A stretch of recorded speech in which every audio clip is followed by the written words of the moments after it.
Good morning, church. I hope your Monday and your week is off to a great start. Last night, after we finished our Pentecost Sunday service, which was just awesome. If you were there, you know it was great. God blessed us with amazing weather. We did it outside. It was an awesome setting. Had more people together as a church than we've had together at one time for what's it been now? Almost 3 months. And man, it was good to see everybody. And we just had a great time in the Lord. So we will keep you posted about how we're going to be doing things moving forward. We're waiting to hear more word from the government. We're waiting to see what the weather is. As soon as we know what we're going to do, how we're going to gather this coming Sunday, we will let you know. We know you want to make plans, and we don't want to delay unnecessarily, but there's just a lot of factors we have to sort of find out about before we can publish what we're going to do. But anyway, good morning, Roxanne. Good to see you. Good to see you come on. But last night, after we finished all of that stuff, Steph and I came to the beach, and we're gathered with all of our family and some of Nathan's family, and just a great big crew sharing a space, and lots of kids running around and everything else. And it's chaos, but it's really good chaos. But I just wanted to share really quickly this one thing. I believe with all of my heart that God started doing something yesterday, not just for New Life, but for the church in the United States. I believe he started doing something really remarkable. And there are going to be people who grab on and go with it, and there'll be others who don't. And that's the way it has always been. But for anyone who wants to, I believe that God is bringing us as a church into a new season where we're going to see some things happen in and through us that many of us have dreamed about for literally decades. He's just waiting to see how seriously we will take this. So in light of that, I just want to share this with you.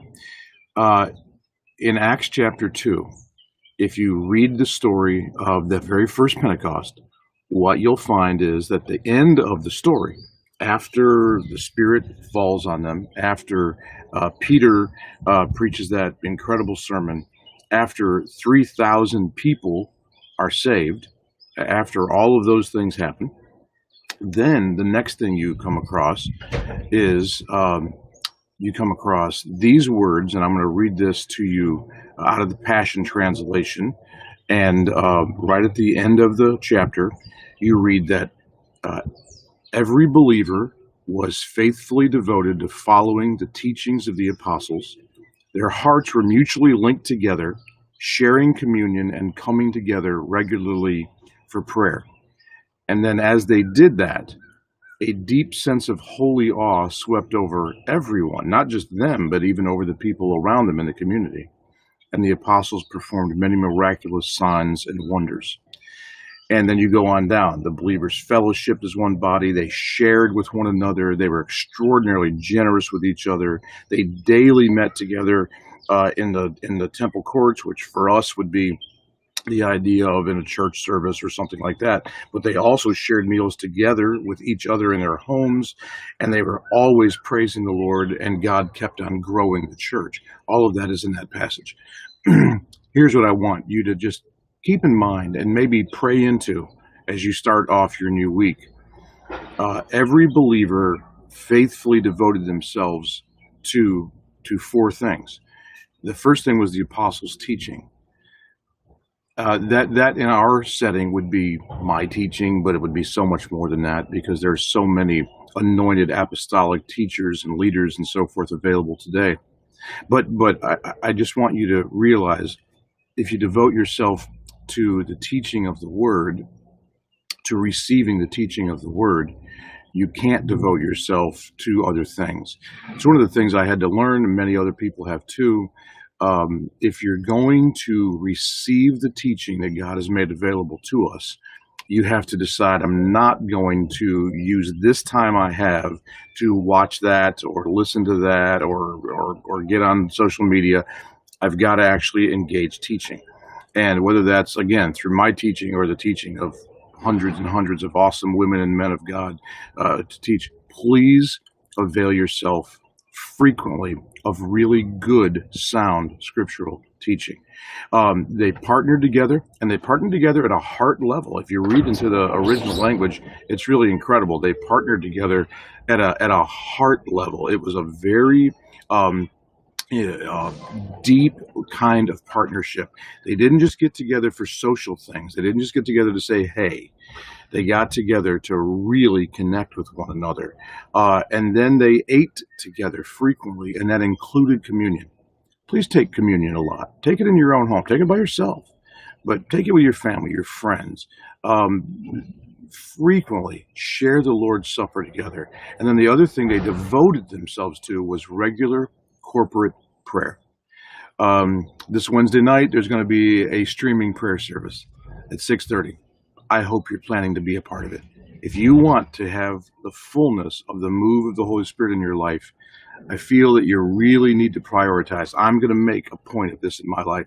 We need to prioritize in our lives what those people prioritized in theirs. And as they prioritized those things, as they met frequently together to pray, and please do that with one another.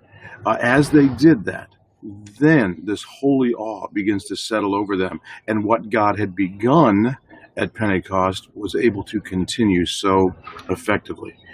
The only other thing I want to leave with you is this. The Lord this morning took me to Galatians 5. Galatians 5 talks about, toward the end of the chapter, the fruit of the Spirit. And I just was very humbled before the Lord this morning. And I realized how often in my own life, while out of my mouth, I'm crying out for a move of the Holy Spirit and revival and renewal and fresh filling and fresh wind and fresh fire. At the same time, how often the smaller actions of my life are so incongruent with the fruit of the Spirit in my life. And so I'm saying, Holy Spirit, fill me. At the same time, I'm excusing things showing up in my life that clearly are not born of the fruit of the Spirit. And I reread that passage, and I reread those words, that the fruit of the Spirit is first of all love.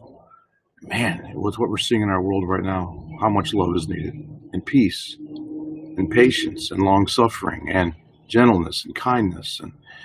And I just wept before the Lord. I said, Lord, I'm so sorry that those things are not showing up in my life like they ought to. And I asked the Holy Spirit to please give me a fresh touch to let the fruit of the Spirit show up in abundance.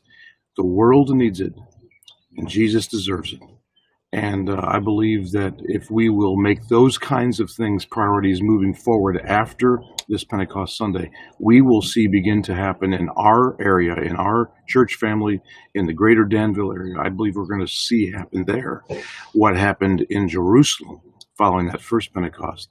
So I hope you'll join with me in those things. I hope that encourages you, gives you some things to pray into, meditate on as you start into your week. And love you all.